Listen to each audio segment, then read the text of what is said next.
বিশ্ব অর্থনীতিতে পরের ধনে পোদ্দারি করার ব্যাপারটা স্বীকৃত। পুরো দুনিয়ার অর্থনীতির লাইফলাইন ক্রুড অয়েল বা অপরিশোধিত তেলের ব্যাপারেও এই পোদ্দারি চলে। দুনিয়ার নানা প্রান্তে উত্তোলিত তেল চলাচলের প্রবাহ যারা নিয়ন্ত্রণ করে তাদের হাতে বিশ্ব অর্থনীতির লাগাম। বিভিন্ন রুটে অপরিশোধিত খনিজ তেলের প্রবাহ চলতে দেখা যায়। মূলত পূর্ব পশ্চিম শিপিং রুটে চলে এর প্রধান আমদানি এবং রপ্তানি। এই রুটের সুবিধা নিয়ে তেলের হাব তৈরি করে সিঙ্গাপুর আজ অর্থনৈতিক পরাশক্তি। আর এদিকে এবার বাংলাদেশের তেলের হাব তৈরির সুযোগ হয়েছে। আমাদের আজকের আয়োজনে জানাবো এই বিষয়ে বিস্তারিত, তাই চ্যানেলটি সাবস্ক্রাইব করে শেষ পর্যন্ত সঙ্গেই থাকুন। পুরো পৃথিবীর প্রেক্ষাপট বদলে দিতে পারে মহাবিশ্ব পরিচালনার অন্যতম এই হাতিয়ার, যার উপর ভর করে মরুর দেশও এখন রূপান্তরিত হয়েছে পৃথিবীর অন্যতম পরাশক্তিতে।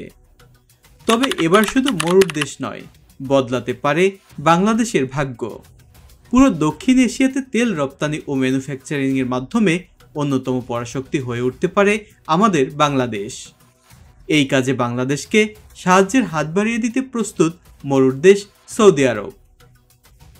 আর বিশ্বব্যাপী তেল উৎপাদনে ক্রাউন জুয়েল বলা হয় সৌদি আরবকে।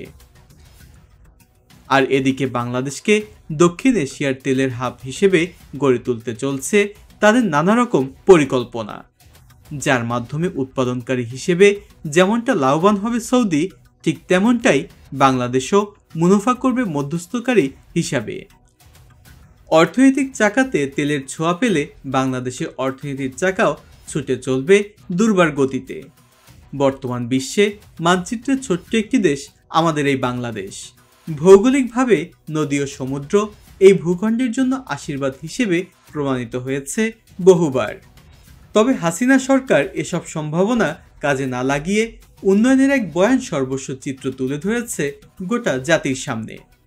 এদিকে সৌদি সরকারের পক্ষ থেকে এমন প্রস্তাব এবারই প্রথম নয়।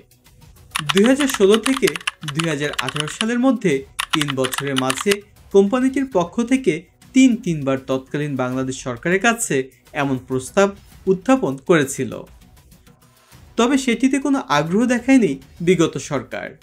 আওয়ামী আমলে হাসিনা সরকার বিশ্বের বৃহত্তম তেল ও গ্যাস কোম্পানি সৌদি আরবের আরামকো এর বাংলাদেশে বিনিয়োগ প্রস্তাব ফিরিয়ে দিয়েছিল।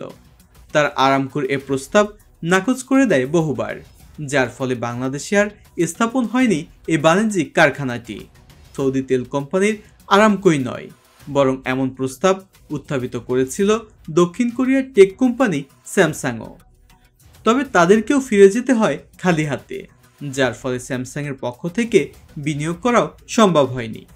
বিগত সরকারের এমন খামখেয়ালিপনার বেশ কয়েকটি বিশাল পরিমাণের প্রকল্প হাতছাড়া হয়েছে বাংলাদেশের। আর সৌদি রাষ্ট্রদূতের দাবি কোনো ব্যক্তির স্বার্থ হাসিলের জন্যই এমন লোভনীয় প্রস্তাব ফিরে দিয়েছে বিগত সরকার। তবে বর্তমান অন্তর্বর্তীকালীন সরকারের তদবিরে বিদেশি বিনিয়োগের প্রতি পুনরায় আগ্রহ প্রকাশ করেছে বাংলাদেশ এবং গভীর সমুদ্র বন্দর গড়ে তোলার স্বপ্ন বাস্তবায়িত হচ্ছে এখন। এই পরিকল্পনার একটি অংশ হতে বিশেষভাবে আগ্রহ প্রকাশ করেছে বড় বড় কোম্পানি ও রাষ্ট্রগুলো, যার মাঝে উল্লেখযোগ্যভাবে আগ্রহ প্রকাশ করেছে সৌদি জ্বালানি কোম্পানির এই আরামকো। তবে সেটির জন্য প্রয়োজন চট্টগ্রাম, জেদ্দা বা দাম্মামের সাথে একটি সামুদ্রিক রুট স্থাপন করা, যার মাধ্যমে তেল, রিফাইনের কাঁচামাল সহ যাবতীয় প্রয়োজনীয় সকল কিছু সরবরাহ করা সম্ভব হবে। আর এটি স্থাপন করলে খুব শীঘ্রই এই প্রকল্প বাস্তবায়ন করা সম্ভব। সমুদ্রপথে তেলের কাঁচামাল চট্টগ্রামে এসে পৌঁছাবে। দেশের কারখানায় সেটি রিফাইন হয়ে আবার রপ্তানি হবে দক্ষিণ এশিয়ার বিভিন্ন দেশে। বিশ্ববাজারে তেল সরবরাহ বৃদ্ধি করতে হলে উৎপাদনশীলতা বৃদ্ধির বিকল্প নেই। তবে এত বিপুল পরিমাণ তেল উৎপাদনের জন্য প্রয়োজন বেশি জনশক্তি, তেল পরিশোধন কারখানা, যার জন্য মোটেও প্রস্তুত নয় সৌদি আরবের নিজস্ব তেল পরিশোধন কারখানাগুলো। আর তাই তো সৌদির দৃষ্টি এখন বাংলাদেশের উপর। বাংলাদেশের সমুদ্র বন্দর ব্যবহার করে এখানে তেল রিফাইন কেন্দ্র গড়ে তুলতে চায় সৌদি সরকার মালিকানাধীন কোম্পানি আরামকো। এখানে নতুন কারখানা তৈরি করে তেল রিফাইন করে সেগুলো দক্ষিণ এশিয়ার দেশে রপ্তানি করার পরিকল্পনা করছে সৌদি মালিকপক্ষ, যার মাধ্যমে দক্ষিণ এশিয়াতে একদিকে তেলের রপ্তানি বৃদ্ধি পাবে,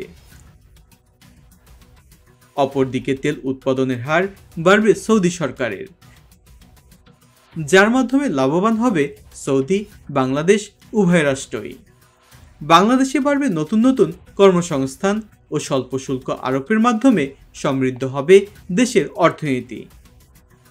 আর এদিকে বাংলাদেশ হতে পরিশোধিত তেল দক্ষিণ এশিয়াতে রপ্তানির মাধ্যমে রাষ্ট্রীয় পরাশক্তিতে জোরালো অবস্থান তৈরি হবে বাংলাদেশের। এমনকি নিজ দেশে তেলের এই কারখানার সাশ্রয়ী মূল্যে তেল ও জ্বালানি পেতে পারে দেশের জনগণও। এতে করে অনেকটাই দূর হবে জ্বালানির ভোগান্তি। ভারত, পাকিস্তান, চীন, নেপাল, ভুটান, মিয়ানমার, শ্রীলঙ্কা সহ সকল দেশে বাংলাদেশ থেকে তেল সরবরাহ করতে পারবে সৌদি আরব। তবে মধ্যস্থতাকারী হিসেবে এর ফায়দা লুটবে বাংলাদেশি। কারখানায় কার্যক্রমের জন্য রাষ্ট্রীয় কর, শিপমেন্ট সুবিধার জন্য বাণিজ্যিক শুল্ক, বাংলাদেশের কার্গো যানবাহন ব্যবহারে প্রাইভেট কোম্পানিগুলোর ব্যবসা বৃদ্ধি, নতুন কারখানা পরিচালনায় নতুন কর্মসংস্থানের সৃষ্টি, দেশের জ্বালানি ও তেলের উপর মূল্যহ্রাস সহ নানাবিধ সুবিধা পাবে বাংলাদেশ। শুধু এই প্রকল্পই নয়, এটি প্রতিস্থাপনের মধ্য দিয়ে সৌদি সরকারের সাথে ভবিষ্যতেও বিভিন্ন প্রকল্পের দ্বার উন্মোচিত হবে বাংলাদেশের। একই সাথে দক্ষিণ এশিয়ার বাজারে জ্বালানির প্রতি বাংলাদেশের বিশেষ আধিপত্য বিস্তারেও সহযোগিতা করবে আরামকোর প্রকল্পটি। দর্শক, আপনাদের এই বিষয়ে মতামত কি? আপনারা কি মনে করছেন সৌদির এই বিনিয়োগে বদলে যাবে বাংলাদেশের ভাগ্য? আপনাদের মূল্যবান মতামত জানিয়ে কমেন্টস করতে পারেন আমাদের কমেন্ট সেকশনে। আর ভিডিওটি ভালো লাগলে শেয়ার করুন বন্ধুদের সাথে। সেই সাথে আপনি যদি চ্যানেলে নতুন হয়ে থাকেন আর এমন নতুন নতুন ভিডিও পেতে চান, তাহলে চ্যানেলটি সাবস্ক্রাইব করে পাশে থাকা বেল আইকনটি প্রেস করে দিন। যে যেখানেই থাকুন, ভালো থাকুন, সুস্থ থাকুন। আজকের মতো আমি রুবেল বিদায় নিচ্ছি। আল্লাহ হাফেজ।